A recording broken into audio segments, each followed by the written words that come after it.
నమస్తే అండి. ఆహ్, అఖిల భారతీయ రవిదాస్ సేవా ధర్మ సంఘటన తరఫు నుంచి ప్రమోద్ మహారాజ్ గారు తెలంగాణ నుంచి ఉన్నారు. అంటే మామూలుగా సంతులు సాధువులు అన్నా, లేకపోతే మనకు అంబేద్కర్ తెలుసు. తర్వాత అంబేద్కర్ గురించి కాకుండా ఇంకో ఎంతోమంది భారతదేశంలో ఉన్న ధర్మాన్ని బోధించే వాళ్ళు ఈ కుల వివక్షతకు సంబంధించినంత వరకు కానీ అంటరానితనం మీద పోరాటాలు చేసే లెవెల్లో వాళ్ళు ధార్మికంగా, ఆధ్యాత్మికంగా సనాతన ధర్మాన్ని కాపాడుతూ ప్రవచనాలు చెప్పేవాళ్ళు చాలామంది ఉంటారు. సో చరిత్రలో వీళ్ళకి అంత పబ్లిసిటీ ఎందుకు దొరకదు అంటే ఈ సబ్జెక్ట్ను వాళ్ళు ఎన్నుకున్నారు కాబట్టి. అంటే ఎవరైతే ఈ సబ్జెక్ట్ మాట్లాడతారో ఆ సబ్జెక్ట్ మాట్లాడే వాళ్ళు కూడా అంటరాని వారుగానే గుర్తించి వాళ్ళకి పబ్లిసిటీ ఇవ్వకపోవడం అనేది కూడా జరుగుతూ ఉన్న ఒక కుట్రగానే భావించవచ్చు.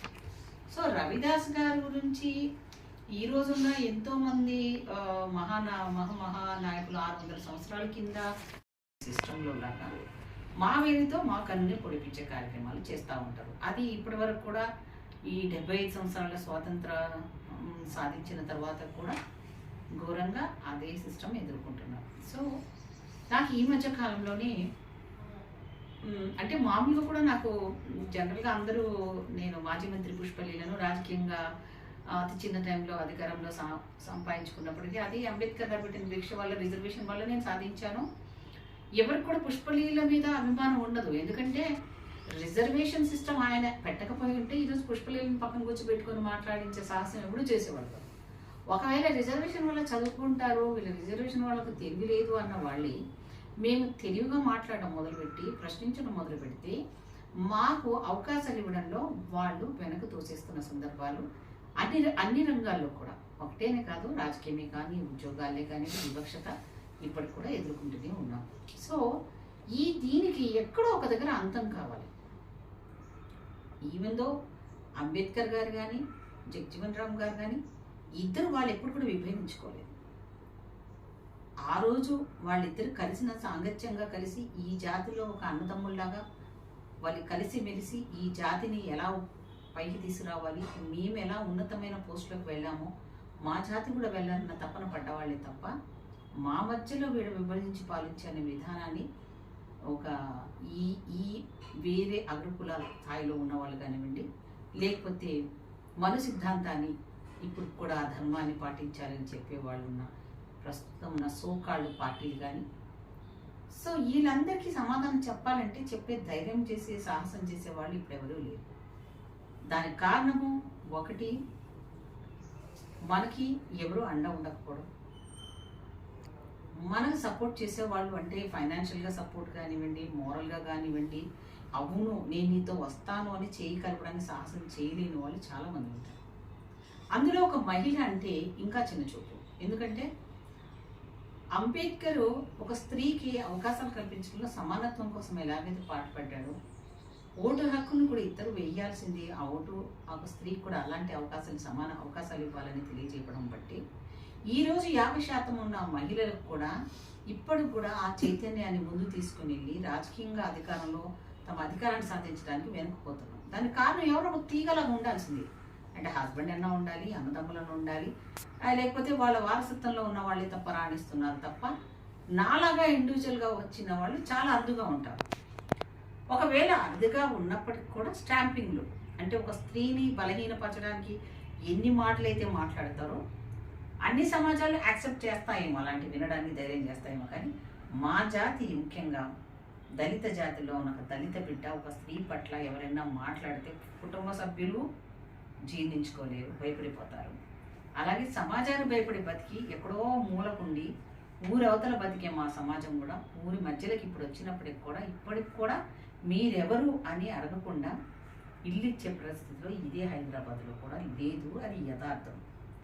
దానికి కారణం నేను మంత్రిగా కొత్తగా అయినప్పుడే, నేను తెలుగుదేశంలో మంత్రిగా చేసినప్పుడే జన్మభూమి ఏ సబ్జెక్ట్ మీద పెడదాం ఈసారి అన్నప్పుడు చంద్రబాబు నాయుడు గారితో నేను ఫైట్ చేసి అంటరానితనం మీద మనం జన్మభూమి పెట్టాలి సార్ అని మైకును నేనే అంత ధైర్యంగా ఫస్ట్ టైం ఒక సీనియర్ కాదు, నేను జూనియర్ అయినా ప్రెస్ చేసి మైక్ ఆన్ చేసి అడిగాను.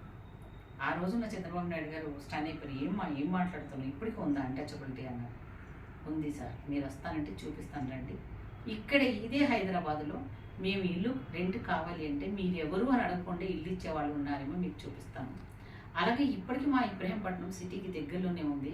అక్కడ కూడా మాకు కిందిళ్ళు మీదిళ్ళు ఉంటాయి. ఇప్పటికి ఒక బాపనోడు వచ్చి మాకు పెళ్లి చేయడు, ఇప్పటికి సాకలోడు వచ్చి మా బట్టలు ఉతకడు, ఇప్పటికి మంగళోడు వచ్చి మా బట్టలు మా ఇంట్లో ఉన్న మా పిల్లలకు వెంట్రుకలు తీయరు.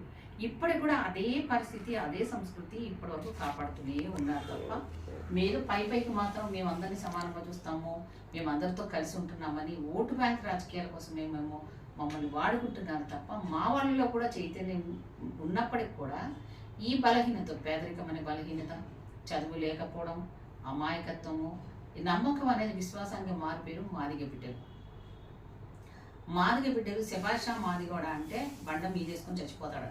అంటే అంత నమ్మకాన్ని విశ్వాసాన్ని కలిగిన వ్యక్తులుగా జాతిగా మేము ఇప్పటికి కూడా ఇదే ఇబ్రాహీంపట్నం దగ్గర రావిరాలనే ఊరు ఉంటుంది. ఇప్పటికి ఆ పురాతన సాంప్రదాయాలను ఒక స్త్రీని ఎలా గౌరవిస్తారు, మాదిగ స్త్రీని అంటే ఎలా అంటే పంట పండిన తర్వాత మొదటి పంటలో నుంచి ఒక మాదిగ స్త్రీ వెళ్ళి ఆ ఇంటికి వెళ్తే కొంగు సాపితే ఆ సోలెతోటి వాళ్ళు బియ్యం వేయడము, ఒక చీర పెట్టడమో లేకపోతే ఒక రవికి పెట్టడమో, మొదటి పంటను ఆ మాదిగ స్త్రీకి ఇస్తే అది బరకత్ అంటే ఆ ఇల్లు ఎప్పుడు నిండుగా ఉంటుందని నమ్మే సిద్ధాంతం ఇప్పటికీ ఉంది. సో ఇలాంటివన్నీ కూడా ఇలాంటివన్నీ సిస్టమ్స్లో కూడా మూఢ నమ్మకాలు, మూఢ విశ్వాసాలు, దయ్యాలు, భూతాలు, మంత్రాలు, తంత్రాలు ఇవన్నిటి కూడా బలైపోయి నేను సోషల్ వెల్ఫేర్ మినిస్టర్గా ఉన్నప్పుడు దీని మీద నేను ఒక చైతన్యం చేస్తామన్న ఒక కార్యక్రమంలో నేను ముందుకెళ్తే ఇదే మొయినాబాదు అక్కడ బాణామతి పేరుతో ఎంత కడుపేదనమాట. ఆ ఇంట్లో కనీసం కొండలండి బియ్యం కూడా లేవు. ఆ ఇంట్లో వాళ్ళు ఇద్దరు బాణామతి చేశారని చెప్పి వాళ్ళ పైన మూత్ర విసర్జన చేసి వాళ్ళ పండ్లు రాలగొట్టి చెట్టు కలిసి కట్టేసి వాళ్ళ మీద పెట్రోల్ పోసి తగలబెట్టారండి. అందరూ చూస్తున్నారు. అలాగే బాణమతి అనే పేరుతో మంత్రాలు చేస్తున్నారని చెప్పి వాళ్ళని ఊరికి నుంచి వెలివేసిన సంఘటనలు.